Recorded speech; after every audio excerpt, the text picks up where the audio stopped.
Olá, que bom ter a sua companhia por aqui. Hoje a gente vai mergulhar numa ideia muito simples, mas ao mesmo tempo, olha, muito poderosa. É uma ferramenta que pode mudar o jeito como a gente lida com o estresse do dia a dia.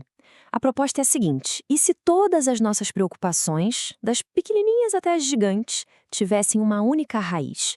Vamos descobrir juntos como isso funciona na prática? Sabe como é, né? A gente mal acorda e a cabeça já começa a 1000 por hora. Já vai montando aquela listinha mental de tudo que tem pra resolver. É uma sensação de peso, quase como uma música de fundo que não para de tocar ao longo do dia. Parece familiar? E o pior é que essa lista não para de crescer. Não são só as grandes tarefas, sabe? São também aquelas pequenas tensões, aquela conversa difícil que a gente está adiando, ou as 1001 decisões que o dia exige da gente. Cada coisinha parece um peso a mais para carregar.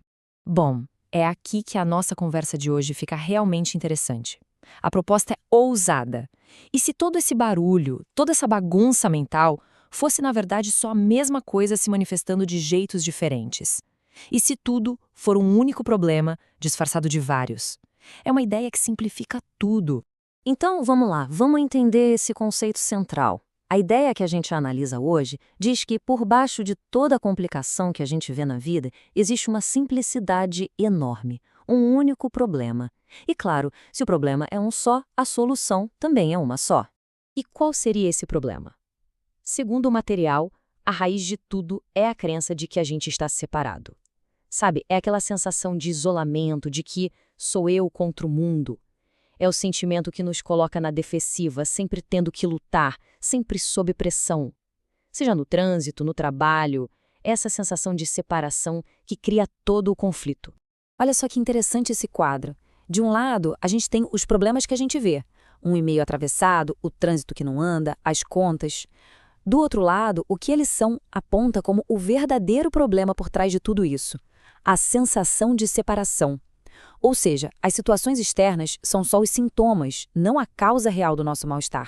E se o problema é único, a solução também é. E ela vem nessa frase, uma declaração simples, mas com uma força tremenda.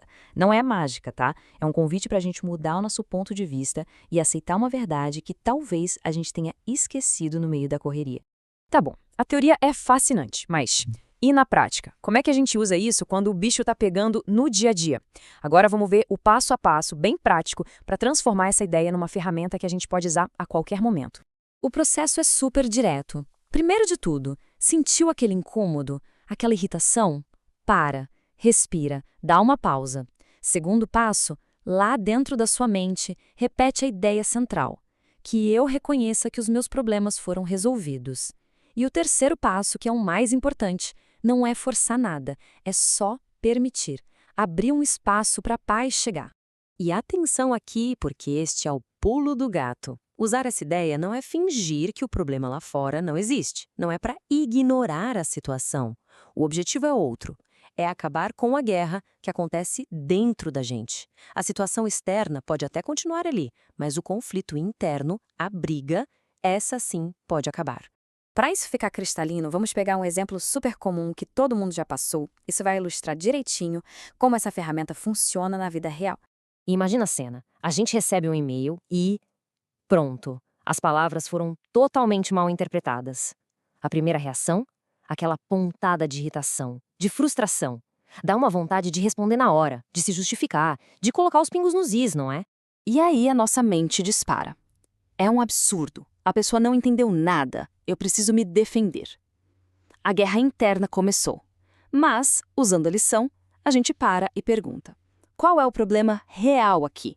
Será que a irritação vem do fato de se sentir atacado, incompreendido, ou seja, separado da outra pessoa? É exatamente nesse ponto que a gente usa a ferramenta. No meio daquele calor, da irritação, em vez de bater o dedo no teclado para responder, a gente para, respira e pensa que eu reconheça que este problema foi resolvido. É uma aplicação direta, no olho do furacão. O que acontece em seguida é uma mudança interna. O peso daquela situação parece evaporar. Aquela necessidade de lutar, de se defender, de provar um ponto, ela simplesmente diminui. O e-mail ainda está lá, talvez precise de uma resposta. Mas agora a resposta vem de um lugar de calma, não de conflito. A guerra interna acabou. E com isso, a gente chega ao ponto principal desta lição toda. A paz não é uma coisa que a gente conquista lutando, é um direito nosso que só precisa ser aceito. Essa prática que a gente viu não cria a paz, ela só tira da frente os obstáculos que a gente mesmo coloca no caminho dela. A lógica por trás disso é muito clara, né? Vamos conectar os pontos. Se só existe um problema e ele tem uma única solução, e essa solução já foi dada, a conclusão é inevitável. A paz já está disponível para a gente. Não é algo que a gente precisa buscar lá fora, é algo para a gente reconhecer aqui dentro. E essa frase resume tudo de um jeito lindo. É uma afirmação muito poderosa.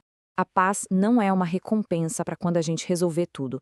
Não depende de nada externo. É um direito. Um direito disponível hoje, agora, neste exato momento. E para a gente terminar, fica a reflexão.